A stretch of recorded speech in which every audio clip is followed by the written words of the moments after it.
네, 시작도 안 했는데 우리 목사님 벌써 은혜 받으셔서 예, 감격의 기침을. 네.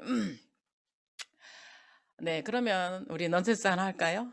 숫자 중에 모두 일어서게 하는 숫자는? 이 주일학교가 있어야 맞추는데 다섯입니다. 하나 더 해볼까요? 숫자 중에 인도를 나타내는 숫자는? 이건 다 알겠죠? 인도네시아. 주일이 되면 왠지 경직된 모습으로 오시기 때문에 제가 짧은 넌센스 하나씩 준비를 해보았습니다. 네, 어린 왕자로 유명한 프랑스의 작가 생텍쥐 베리는 비행기 조종사와 작가로 활동을 했었는데요. 그의 또 다른 명작인 인간의 대지라는 책에서 그는 사랑이란 본래의 모습을 찾아가는 일이다, 이런 유명한 글을 남겼습니다. 그리고 그는 안타깝게도 2차 세계대전이 한창일 때 종전 1년을 앞두고 마지막 정찰 비행을 나갔다가 행방불명이 됩니다. 그런데 그의 말은 굉장히 유명해서 그의 글처럼 사랑이란 상대방을 소유하거나 내 마음대로 만드는 것이 아니라 그 사람 속에 있는 독특함, 또 그 속에 내재된 본래의 아름다움, 그것을 찾아두도록 도와주는 게 사랑이라는 겁니다. 그래서 저도 오늘 여기에 따서서 사랑이란 뭐냐, 정말 본래의 모습을 찾아가는 건데 본래의 모습은 어디 있습니까? 하나님께서 만들어주신 그 안에 있잖아요. 그래서 제목을 본래의 내 모습을 찾아가기, 이렇게 딱 봤습니다. 이것을 신앙의 용어로 말한다면 하나님을 닮아간다, 또 예수님의 마음을 갖는다, 이렇게 표현할 수가 있거든요.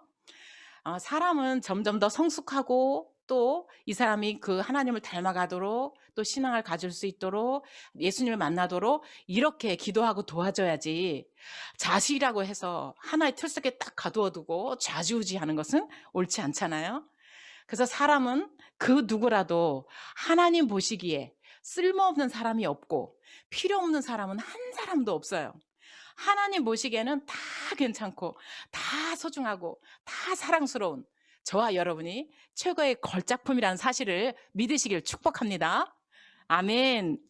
우리 주변에는 상대방을 아주 자기 마음대로 휘두르려고 하는 그런 사람들이 굉장히 많아요. 그런데 거기에 휘둘리지 않고 숨어있는 나의 자아를 일깨우고 본래의 나, 새로운 나가 되기 위한 가장 확실한 방법은 뭐냐 하면 바로 나를 지으시고 나를 가장 잘 아시는 하나님의 말씀에 따라서 살아가는 거예요. 왜 그러냐? 우리도 자녀들을 양육하다 보면 엄마, 아빠 말씀 잘 들어야 돼, 그렇게 말하잖아요. 왜? 내가 걔를 가장 사랑하니까. 그렇게 말하는 거와 똑같이 이 세상에서 나를 가장 잘 아시고 가장 사랑하시는 분이 바로 하나님이시고 그 아들 예수님이신데, 그분이 나를 가장 잘 아시는데 나에 대해서 지혜롭게 가장 사랑스럽게 써놓은 매뉴얼이 바로 성경이기 때문에 우리는 성경 말씀을 배우고 성경 말씀 속에 있는 나를 찾아가는 게 정말 가장 지혜롭고 복된 일임을 믿으시기를 주님의 이름으로 축복합니다. 아멘. 그래서 저는 이것을 설계도다, 나에 대한 설계도다, 이렇게 생각을 하는데요. 그러므로 우리가 매일 말씀을 읽고 또 말씀을 배우고 그 순종하기 힘쓰면서 하나님을 예배함으로써 하나님이 원래 아름답게 창조해 주셨던 본래의 나를 찾아가게 되고, 또 예수님의 마음으로 내 곁에 두신 사람들에게 그렇게 같이 한번 찾아가 보자 기대해 주면서 더불어 그렇게 살아가는 복된 저와 여러분 되시기 다시 한번 주님의 이름으로 축복을 드립니다. 아멘. 아멘. 우리는 지금 마가복음을 살펴보고 있는데요. 예수님은 갈릴리에서 복음을 전파하신 이후에 최초의 4인방을 부르셨잖아요. 최초의 4인방 누구죠? 베드로, 안드레, 야고보, 요한이죠. 이 최초의 4인방을 부르셨어요. 그리고 가버나움 회당에서 또 시몬의 집에서 가시는 곳마다 말씀을 가르치셨고, 그리고 기적을 베푸르셨어요. 이후에 이 예수님의 소문이 온 갈릴리에 다 퍼졌어요. 그러니까 사방에서 기적을 바라고 예수님께 몰려왔는데, 예수님은 그 몰려온 사람들에게 즉시로 기적을 베푸신 것이 아니고, 이렇게 너에 대한 하나님의 계획인 설계도인 하나님의 말씀을 잘 가르치셨던 것처럼 우리도 매일매일 성경 읽고 기도하고 큐티하고 단톡방에 나누고 밴드에 나누고 그런 일을 열심히 함으로써 하나님이 원래 원하시던 그 창조의 목적에 맞는 아름다운 나를 찾아가시기를 주님의 이름으로 축복을 드립니다. 아멘. 지난주에는 예수님께서 이제 지붕을 뚫고 하이킥하면서도 기필코 예수님께 중풍병자를 데려다 준 그 4명의 사람들과 또 그 중풍병자의 절실하고 그 간절한 마음을 보시고 치료해 주신 내용을 살펴보았잖아요. 이 침상에 들려온 환자는 자기가 한 것이 아무것도 없었어요. 오직 본인이 한 것은 아무것도 없었으나 자기를 데려와 준 사람들, 그리고 자기의 절실한 마음을 보시고 예수님이 고쳐주신 것 외에는 아무것도 없어서 이 모습은 나는 아무 공로 없고 나는 아무것도 할 수 없으나 오직 예수 피의 공로로 인하여 구원받은 우리의 모습이라는 것도 지난주에 살펴보았습니다. 그리고 이 기적의 현장에 앉아있던 또 한 그룹의 무리가 있었잖아요. 서기관들. 이 서기관들은 지붕이 뚫려서 놀랐고 자기들의 속마음을 들켜서 놀랐고 자기 눈앞에서 중풍병자가 벌떡 일어나서 걸어가는 것을 보고 놀랐어요. 그런데 놀라운 것은 다른 무리들은 놀라고 감사하며 하나님께 찬양을 하였지만 이 서기관들은 주님을 믿었더라가 없었다는 거죠. 그리고 다시 핸드폰을 들이대고 여기서 뭔가 고사할 게 없을까라고 고사할 거리를 찾았다는 것도 보았습니다. 그러므로 말씀의 전문가라고 자처했지만 놀라운 은혜와 기적을 보고도 예수님을 믿기는커녕 책 잡기에 바빴고 다른 사람들이 예수께로 나오는데 오히려 방해했던 서기관 같은 모습이 아니라 우리의 모습은 어떤 장애물이라도 넘어서 이 예수님의 사랑과 능력을 힘입기 위해서 시시때때로 주 앞에 나아가시는 저와 여러분 되시기 주님의 이름으로 축복을 드립니다. 아멘. 네.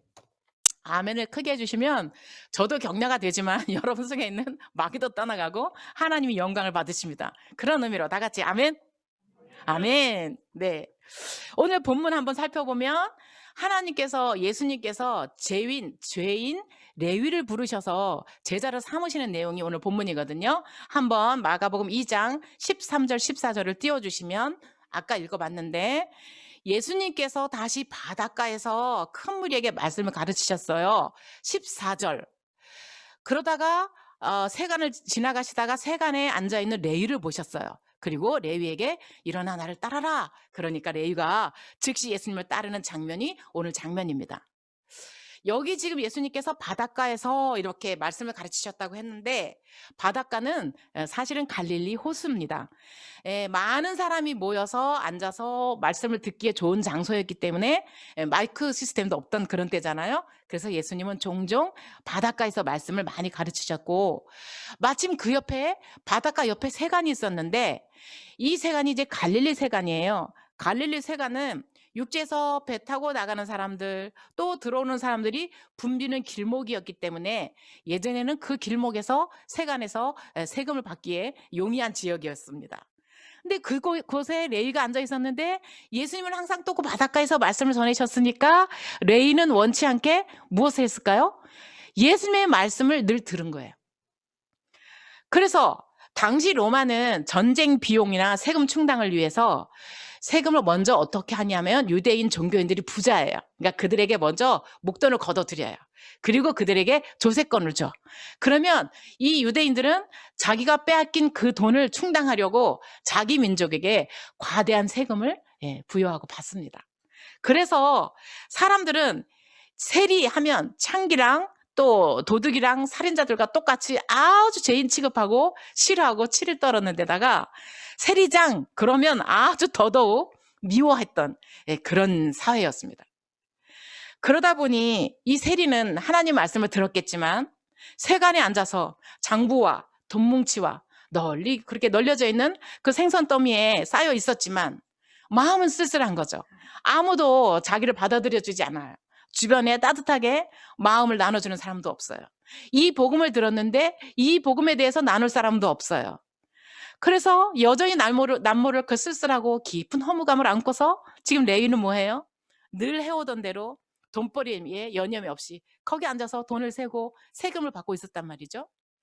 그러한 레위의 고독한 그 영혼, 그 마음, 그걸 아시고 보시고 지금 예수님께서 레위를 부르시는 장면이 오늘 이 아름다운 장면입니다. 앞에서 다른 4명의 제자들이 사인방에 예수님께서 부르시니까 즉시 배를 버려두고 즉시 그물을 버려두고 즉시 아버지와 품꾼을 버려두고 예수를 따랐던 것처럼 지금 레위도 예수님께서 불러주시니까 죄인 취급하고 아무도 알아주고 동정마저 나를 배척하는데 예수님이 나를 불러주시니까 얼마나 감격했겠습니까? 그러니까 즉시 일어나 주를 따랐다라고 합니다. 이 사람이 누굽니까? 이 사람이 바로 마태복음을 기록한 레위 마태입니다.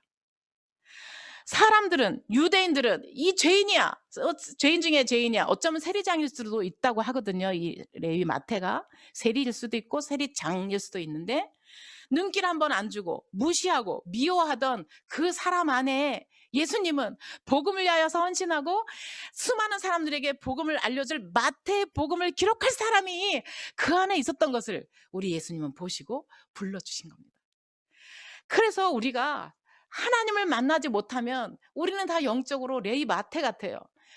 예수님을 만나지 못했다면 그저 죄인으로 그저 돈벌이나 하던 거기에 허무하게 있던 사람일 수 있는데 예수님을 만나는 순간 그 인생이 하나님 앞에 귀하고 아름답게 쓰임받을 뿐만 아니라 영원한 세계, 영적인 생명을 발견하고 예수님을 증거하는 그 보배로운 마태복음을 쓴 놀란 사람이 된 거잖아요.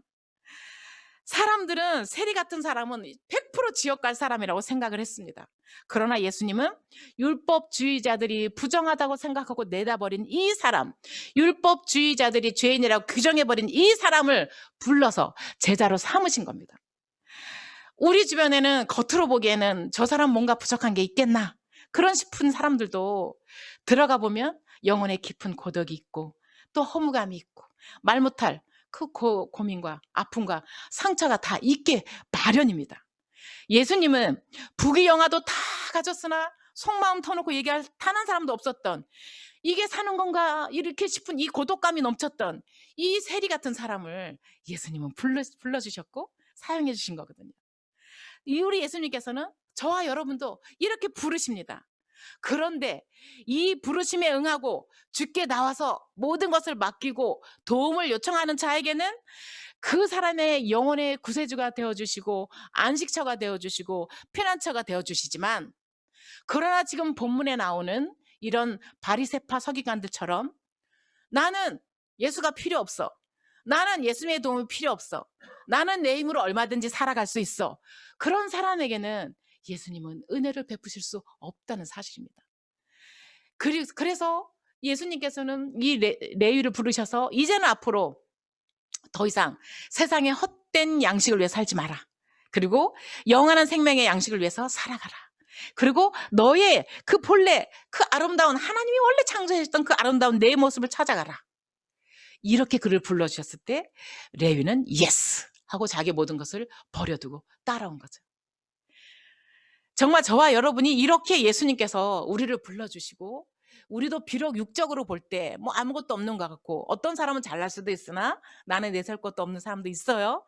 그런 모든 거에 관계없이 예수님은 우리를 불러주셔서 우리를 예수님이 보시기에 가장 아름답고 가장 합당한 자로 변화시켜 주시고 행복한 사람으로 변화시켜 주시고 영원한 생명을 위해서 일할 수 있는, 거기에 우리의 인생을 투자할 수 있는 사람으로 변화시켜 주신다는 사실을 믿고 주 앞에 나오시고 감사하시기를 주님의 이름으로 축복을 드립니다.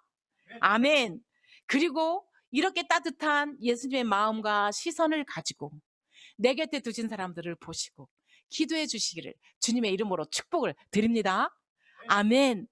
똑같은 사회에서 똑같은 사람을 보고 너희는 죄인이야 규정짓고 내다버렸으나 우리 예수님은 따뜻한 시선과 따뜻한 마음으로 보셔서 만약에 예수님을 만나지 못했던 레위라면 그대로 끝났을 것인데, 만약에 예수님을 만나지 못했다면 저와 여러분이 그저 이 세상의 단주 알고 그렇게 살다 끝났을 것인데, 이렇게 복되고 아름다운 인생으로 하나님을 닮아가는 인생으로 하나님을 예배하며 기쁨과 감사함으로 살아가는 빛난 인생으로 삼아주신 주님께 다시 한번 감사하시기를 주님의 이름으로 축복을 드립니다. 아멘. 아멘. 그런데 대부분 사람들은 예수님을 믿으면 또 복받는다 이런 말은 다 좋아하지만 제자가 되라 이런 말은 굉장히 부담스러워합니다. 그래서 예수님께서 제자가 어떤 거냐 하면 주와 복음을 위해서 기꺼이 나의 이익을 포기하고 주님을 따르겠다라는 게 제자거든요.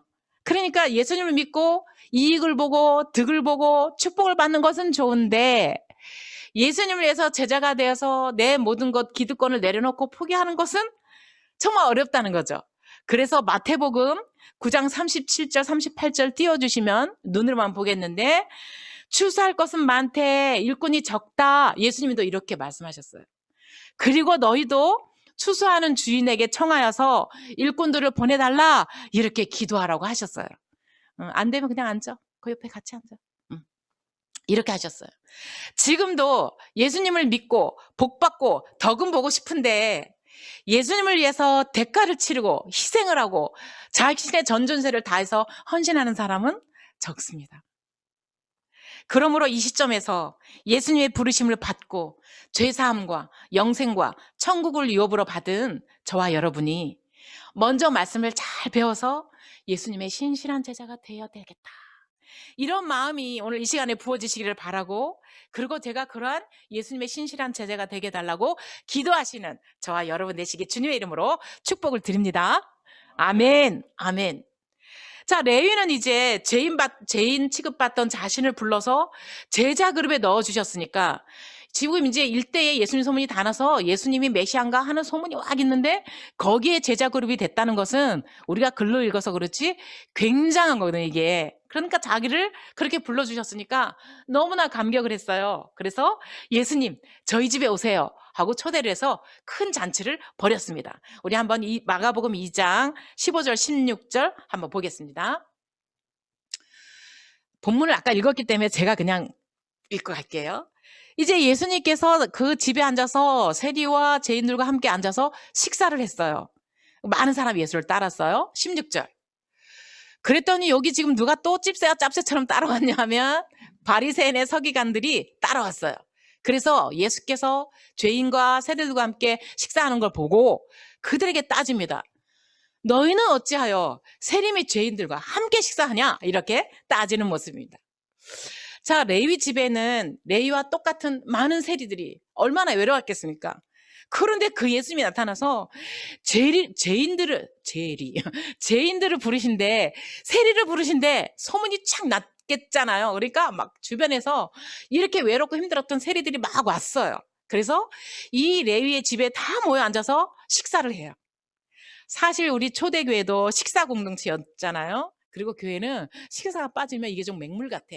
요즘 코로나로 교회들이 식사 교제도 못하고 여러 가지가 힘든데 이 속히 코로나가 끝나도록, 그리고 교회의 모든 프로그램들 친교와 교제가 회복되도록, 정말 정상화되도록, 이 사회가 코로나가 퇴치돼서 정상화되도록 기도하시겠지만 한 번 더 늘 기도하시기를 축복합니다. 아멘, 아멘. 그런데 이제 당시 여기 세리와 죄인들과 함께 식사하는 것은 유대 사회의 통념을 위반하는 행위예요. 그러니까 서기관들이 여러 파가 있었는데 가장 엄격했던 바리새파의 서기관들이 딱 걸려서 이게, 그래서 와서 보고 있다가 따지는데요. 예수님께는 못 따집니다. 왜냐하면 예수님은 기적 베푸시고 하니까 감히, 예수님은 존경심도 있고 또 이러니까 못 따져요. 그렇기도 하고 또 이들은 율법에 의해서 죄인들과 함께 있을 수 없으니까 들어가지도 못해요. 그러니까 제자들을 불러서 따지는 거예요. 야, 너희는 왜 무슨 권세로 이 율법이 그만했는데 너희 식사냐? 뭐 이렇게 예수님께는 못 묻고 제자들에게 따집니다. 당시 유대 사회는 613가지의 율법 조항과 또 여러 가지 구두 전승 이런 걸 가지고 담을 높이 쌓고서 사람들은 이 사람은 이렇게 하면 죄고 저렇게 하면 죄인이고 이렇게 마음껏 죄인이라는 규정을 만들어 놓고 휘둘렀습니다. 그래서 이런 온갖 편견, 온갖 그 막힌 담을 무너뜨리려고 창조주이신 예수님께서 육신의 몸을 입고 오셔서 그게 아니라고 지금 막힌 담을 허신을 말씀을 전하고 계시는 거거든요. 예수님은 권세 있는 말씀으로 계속해서 가르쳐 주시는데 죄인이라고 인정한 사람들은 귀가 열려서 그게 들으나 스스로 의인이라고 생각하는 사람들은 귀가 안 열려서 이게 안 들리는 겁니다. 걸리는 겁니다. 계속. 그래서 이 제자들은 나같이 못나고 부족한 죄인도 부르시고 은혜를 베풀어 주신 사실에 너무나 감사해서 이렇게 잔치를 벌이는데, 율법학자들은 어떻습니까? 스스로 의인이라고 생각하는데 아니 저 메시아라고 혹시 메시아일지 모르는 저분이 오셔서 의인인 우리를 안 부르고 죄인인 저것들을 부르고 저것들하고 식사하고 눈꼴신 거죠. 그래서 정말 이런 시선이 우리도 있는지 조심해 봐야 합니다. 우리도 때때로 바리새파와 같은 그런 편견 이런 거 휩싸일 때가 많습니다. 그렇게 살아갑니다. 그래서 우리는 오직 예수님의 마음을 구하고 누구라도 예수님처럼 용서하고 용납하고 다가가고 기도해 주리라 이렇게 결심하며 살아가시는 저와 여러분 되시기 주님의 이름으로 축복을 드립니다. 아멘. 그래서 예수님께서 이렇게 제자들에게 따지고 있는 사람들에게 다가오셔서 이렇게 대답을 하셨습니다. 17절 마지막 절입니다. 오늘 17절 한번 보겠습니다. 네, 중요한 말씀이니까 같이 읽어봐요. 한 번 더 시작. 예수께서 들으시고 그들에게 이르시되 건강한 자에게는 의사가 쓸데없고 병든 자에게라야 쓸데있느니라. 나는 의인을 부르러 온 것이 아니요 죄인을 부르러 왔노라 하시니라. 아멘. 여기서 지금 건강한 자와 또 의인은 바리새파를 의미하는데 진짜 의인이 아니죠. 저들 스스로 그렇게 생각하니까 예수님께서 그 말을 가져와서 사용하신 거죠. 정말 저들이 진짜 의인이었다면 예수님도 필요 없겠잖아요. 그리고 자력 구원을 했겠죠. 그런 사람이 아무도 없다고 사도 바울은 말했잖아요. 신약 성경에 방대한 부분을 기록했던 성경의 저자요, 위대한 신학자요, 이방인의 선교사였던 바울이란 사람은 예수님을 만나서 변화되기 전에는 교회를 진멸하려던 기독교의 박해자였거든요. 이 바울은 유대인으로서 다소라는 도시에서 상당한 재력과 명성을 가진 로마 시민권자였어요. 당시 로마 시민권자 말고 다소의 시민권을 갖기 위해서라도 500드라크마의 돈이 필요해요. 이것은 남자 장정이 나가서 2년 동안 꼬박 일한 대가로 치러서 가지고 오는 시민권이 다소 시민권인데 로마 시민권은 그보다 더한 거예요. 그러니까 아무나 쉽게 로마 시민권을 얻을 수 없었는데 바울은 로마 시민권도 가진 사람이요. 그리고 당시 유명했던 힐렐 학파의 가말리엘 문화에서 율법과 바리새파 랍비 교육을 받은 사람이요. 지금으로 말하면 UCLA 하버드 출신이란 뜻입니다. 그리고 자신의 그 유대교적인 전통 그걸 자랑으로 여겼고 율법의 의로는 흠이 없다 이렇게 자랑할 만한 정말 전무후무한 사람이 바로 이 바울이었습니다. 그는 신명기에 보면 율법에 분명하게 나무에 달린 자마다 하나님께 저주를 받은 자라고 규정하고 있는데도 아니 기독교인들이 십자가에서 죽은 예수를 메시아로 알고 그리고 하나님의 아들이라고 말하고 주님이라고 고백을 한 이 사실에 대해서 바울은 견딜 수가 없었어요.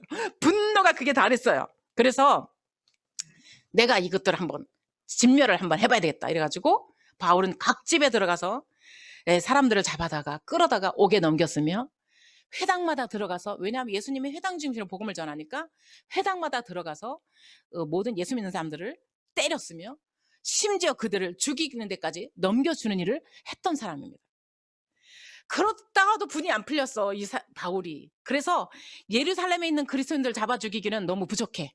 내가 이제 도망간 다메섹까지 가서 잡아야지. 그래가지고 예루살렘에 있는 제사장들에게 공문을 받아서 다메섹에 도망간 그리스도인들 잡아 죽이려고 이제 쫓아가는 도중에 다메섹에서 빛 가운데 나타난 예수님 만난 사람이 바울입니다.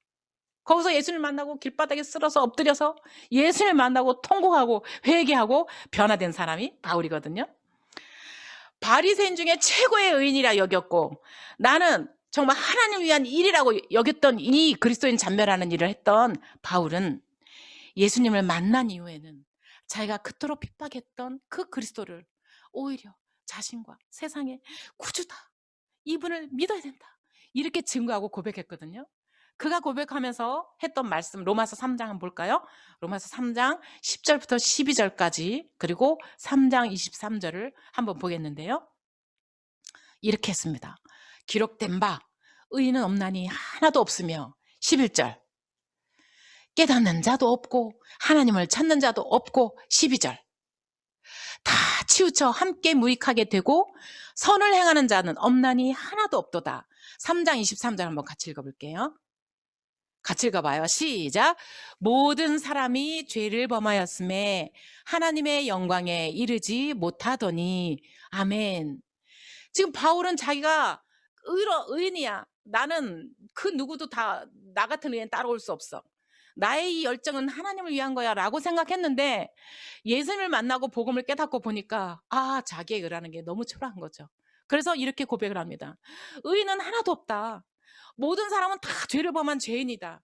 인간은 누구나 예수님이 필요하다. 이 복음을 전하는 것을 자기의 평생 사명으로 알았어요. 그래서 하늘 영광에 비해서 세상의 모든 것은 똥이다, 똥. 배설물이다. 그렇게 자각을 하고 자기의 모든 자랑, 자기의 모든 가치를 주와 복음 위에서 내려놓고 복음 전하다가 네로 황제에게 순교를 당했습니다. 바울이 모든 사람에게 모두가 죄인이다. 모든 죄인에게는 예수님이 필요하다. 이것을 목숨 바쳐 전한 것처럼 예수님에게 처음으로 부름받아서 제자가 된 사람들도 이 사실을 전하다가 목숨을 바쳐 전했습니다. 예수님이 이 땅에 오셔서 십자가에 죽으시고 부활 승천하신 목적도 바로 이렇게 바울이 목숨 바치고 제자들이 목숨 바쳐 전했던 그 복음을 우리가 듣고 우리가 깨닫고 예수님을 구주로 믿고 구원받기 원하시는 그 하나님의 음성인 것을, 그래서 하나님 원래 창조하신 아름다운 모습을 회복하면서 살아가기 원하시는 하나님의 사랑의 음성인 것을 저와 여러분이 이 시간 듣고 반응하고 믿고 감사하시기를 주님의 이름으로 축복을 드립니다. 아멘. 그러므로 이 잠시뿐이 이 세상에 코박고 사느라고 영원한 세계, 영원한 소망에 대해서는 생각도 못하고 바라보지 못하는 그런 어리석은 저와 여러분이 아니라 저만 죄인인 나를 불러주신 그 주님을 위해서 나의 주라고 고백하고 정말 제자들처럼 즉시 일어나 다 버리고 따른 것처럼 그렇게 다 하면 좋겠으나, 그렇게 다 했으면 좋겠으나 그렇게 되지 못할지라도 우선 주님이 나를 위해서 오신 거 인정하고 내 주님이 되어주신 거 인정하고 나를 하나님 자녀 삼아주신 것을 인정하고 감사하시는 저와 여러분 되시기 주님의 이름으로 축복을 드립니다. 아멘. 예수님은 율법학자들의 마음속까지 다 꿰뚫어 보셨습니다. 그런 전지전능하신 하나님이시고 죄인들을 불러서 치료하여서 의로운 사람으로 만드신 영적 의사로 지금 말씀하고 계십니다. 그렇다고 해서 그럼 예수님은 죄인만 불렀나? 그렇지 않다는 거죠. 뭐 건강한 자만 의원이 필요하면 나는 괜찮겠네? 그렇지 않다는 거죠. 예수님은 아무 문제 없고 가장 당대 최고인 바울도 불렀을 뿐만 아니라 니고데모와 같은 젊은 청년 관원도 불렀을 뿐만 아니라 문제 많고 어리석고 부족한 우리들까지도 부르셨다는 사실입니다. 그러나 스스로 의인이라 자처하고 나는 예수님 필요 없어, 나는 지금으로도 충분해, 이렇게 사는 자들은 예수님께서 쓸 수가 없었다는 사실입니다. 그러나 나는 죄인이야, 난 예수님이 필요해, 이렇게 여기고 주 앞에 나오는 자들은 하나님이 조건 없이 다 받으셔서 그에게 계획하고 계신 아름다운 계획들, 축복들을 마음껏 베풀어 주시는 분임을, 그러므로 내 재주로 살지 말고 하나님의 능력과 그 힘으로 살아가시는 저와 여러분 되시기 주님의 이름으로 축복을 드립니다. 아멘. 효율면으로 본다면 예수님도 율법학자들이나 서기관들을 불러서 변화시켰으면 더 효율적이었겠잖아요. 그런데도 형편없는 자기들을 불러서 제자로 삼아주신 그 사실에 제자들은 너무나 감격했을 것 같습니다. 그래서 그들은 정말 물불 안 가리고 주와 복음 위에서 한 명만 제외하고, 그죠? 사도 요한만 제외하고 다 순교하는 데 갔습니다. 예수님은 지금도 모든 사람을 차별 없이 부르시지만 나는 의롭다고 생각하는 사람, 나는 이만하면 괜찮다고 생각하는 사람에게는 주님의 은혜가 임할 수 없습니다. 그러므로 유한하고 짧고 허무한 인생으로 끝날 뻔한 우리를 부르셔서 자녀 삼아주시고 하나님이 창조하신 본래의 아름다운 나를 찾아가도록 영원한 소망을 바라보도록 인도해 주신 그 주님 앞에 정말 이 시간 마음을 활짝 열고 주님을 영접하시고 영접한 자들은 하나님께 감사하시는 귀한 시간 되시길 주님의 이름으로 축복을 드립니다. 아멘.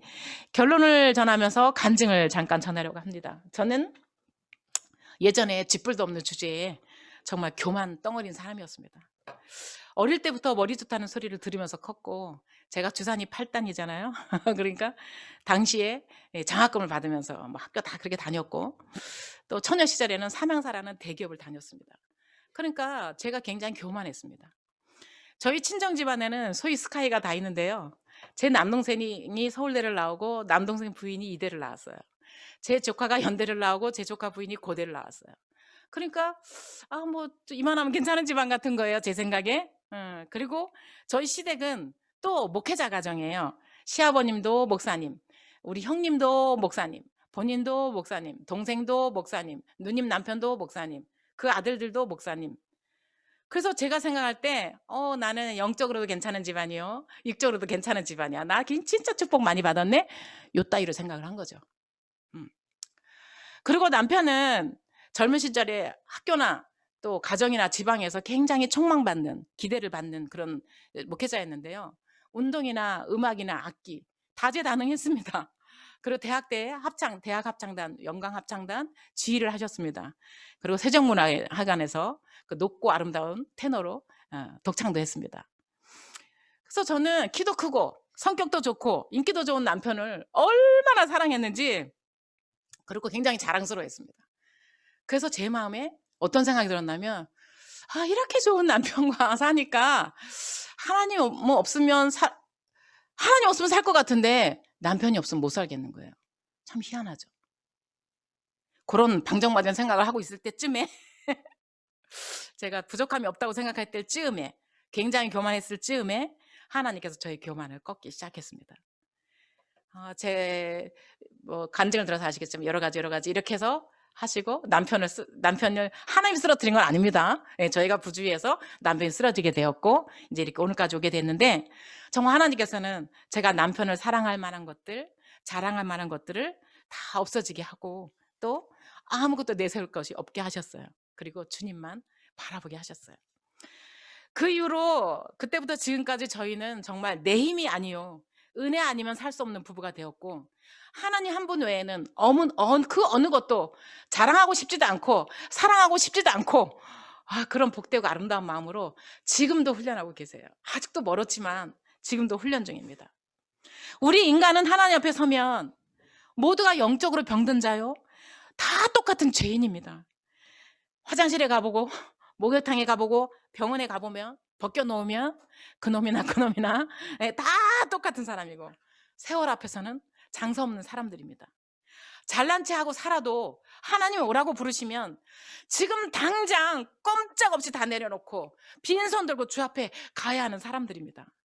그러므로 나의 한계를 인정하고 지금도 나를 애타게 찾고 부르시는 그 주님의 음성을 들으시고 예수님을 나의 주님으로 인정하고 내 인생의 안내자로, 내 영혼의 구세주로 믿고 영접하고 감사하면서 하나님이 창조하신 내 뜻대로가 아니라 하나님 창조하신 목적대로 살고자 그 말씀 속에 들어와서 기도하면서 변화돼 가면서 그렇게 하나님 앞에 다가가시는 저와 여러분 되시기를 주님의 이름으로 축복을 드립니다. 아멘. 그래서 예수님께서는 야고보서 4장 6절에 이렇게 말씀하셨는데요. 하나님은 교만한 자는 물리치시고 겸손한 자에게는 은혜를 베푸십니다. 이렇게 말씀하셨어요. 저희가 예배를 드리며 예수님을 믿으며 말씀을 배워도 지적인 만족이나 새로운 것에 대한 호기심, 이런 것만 채우려 한다거나, 아니면 생활을 하는데 타종교와 똑같이 나의 만족과 유익을 위해서 그 예수님을 이용하려 한다면 그것은 마치 율법의 전문가로 자처하면서 또 많은 사람들을 예수님께 오는 것을 방해하는 영적인 바리새인과 같습니다. 나와 내 곁에 두신 사람들을 대할 때에 우리는 정말 죄인을 불러서 구원하시려고 이 땅에 목숨을 버리시면서까지 사랑하신 그 예수님의 따뜻한 시선이 우리에게 필요합니다. 내 곁에 두신 사람들이 연약하고 부족한 사람일수록 나를 긍휼히 여겨주신 그 하나님 아버지의 마음이 우리에게 필요합니다. 예수 그리스도의 마음으로 대해주고 바라보는 시선이 우리에게 필요합니다. 저는 예전에 내 남편에 대해서 이런 시선이 없었습니다. 그런데 지금은 그런 시선을 주셨습니다. 예전엔 자랑하고 내세우고 이런 거였는데 지금은 끊임없이 용납하고 끊임없이 보듬어야 되고 그렇게 해야 됩니다. 근데 하나님이 그렇게 하라고 하면 해야 되는 겁니다. 지금 주님께서 내 곁에 두신 사람들이 나를 힘들게 하는 사람들이 있을 수 있습니다. 저 인간만 안 만났으면 그럴 수도 있을 겁니다. 자식인데 속을 째려. 속을 얼마나 썩이는지 정말 이삭처럼 그냥 예? 가서 그냥 확 번대로 들여버 이런 사람도 있을 겁니다. 그러나 때로는 또 코로나로 나도 살기 힘든데 뭐 이것저것 뭐 이거 나 귀찮고 싫다 이렇게 하는 태도는 옳지 않습니다.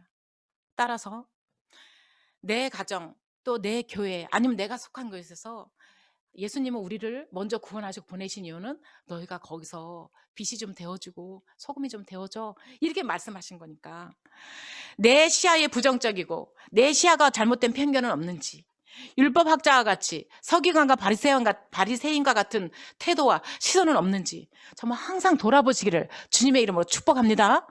아멘. 그리고 말씀을 잘 배워서 그리고 훈련 받으면서 내 곁에 두신 사람들에 대하여 긍휼히 여기고 구원하고자 하는 예수님의 마음을 저희에게 항상 부어달라고 기도하시고 내가 먼저 제자가 되고 제자를 삼고자 하는 마음을 부어달라고 기도하시고 내가 사명을 잘 감당하고자 하는 마음을 부어주셔서 우리 모두 하나님이 원하시는 사명, 하나님이 원하시는 시선, 하나님이 원하시는 그 본래의 모습을 찾아감으로 나와 모두 행복해지는 저와 여러분 되시기를 주님의 이름으로 축복을 드립니다. 아멘. 우리 이 시간 기도하시겠습니다. 다 같이 머리 숙이고 우리 말씀을 기억하면서 1분만 기도하신 후에 우리 찬양 시선 드리도록 하겠는데요.